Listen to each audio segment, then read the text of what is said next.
Este equipo tenemos distintas profesiones y distintos roles dentro de Bupa. Somos todos muy diferentes. Tenemos a 2 personas que viven en el desierto más árido del mundo. Y en los últimos años, este desierto ha ido aumentando su magnitud.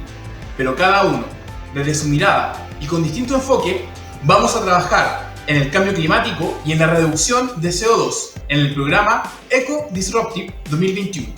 Y los vamos a invitar a ser parte de este proyecto.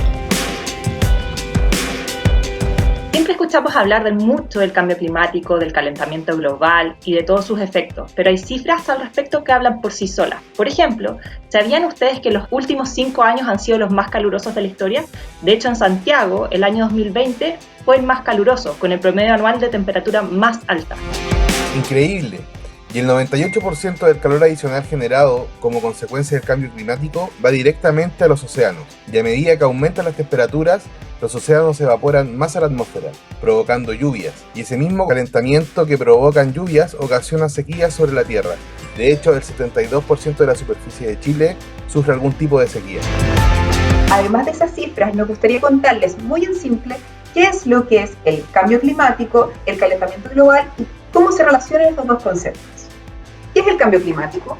Los gases de efecto invernadero, principalmente el dióxido de carbono o CO2, el metano y el óxido de nitrato, ayudan a la atmósfera de la Tierra a poder retener el calor del Sol, a que se produzca el efecto invernadero. El efecto invernadero es fundamental, principalmente, para que se pueda producir la vida. Entonces, si no tenemos este efecto invernadero y sin estos gases, la temperatura de la Tierra alcanzaría cifras bajísimas. De hecho, sería incluso menos que 18 grados bajo cero. Por lo tanto, el problema no son los gases de efecto invernadero. El principal problema es que una especie, nosotros, los hemos producido en forma indiscriminada.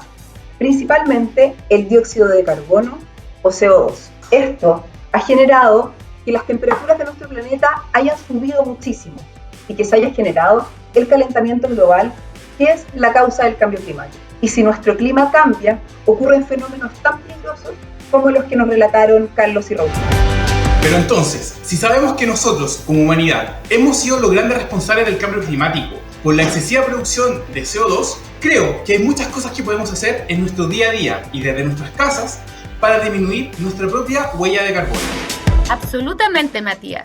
Si cada uno de nosotros se compromete a reducir su propia huella de carbono, podemos hacer un cambio significativo. Por ejemplo, reduciendo el consumo energético a través de acciones simples que podemos implementar en nuestras casas y lugares de trabajo, como cambiar las ampolletas o bombillas y desenchufar los aparatos electrónicos que no están siendo utilizados. O, por ejemplo, reduciendo la basura, evitando usar tanto plástico o implementando compostaje en nuestras casas. Además, también podemos medir nuestro consumo. A veces consumimos mucho más de lo que necesitamos y también podemos reciclar o reutilizar cosas que ya tenemos. Hay muchas cosas que podemos hacer. Solo tenemos que tener las ganas de generar un cambio y hacernos responsables de eso mismo. La responsabilidad no es de los gobiernos, parte por nosotros mismos.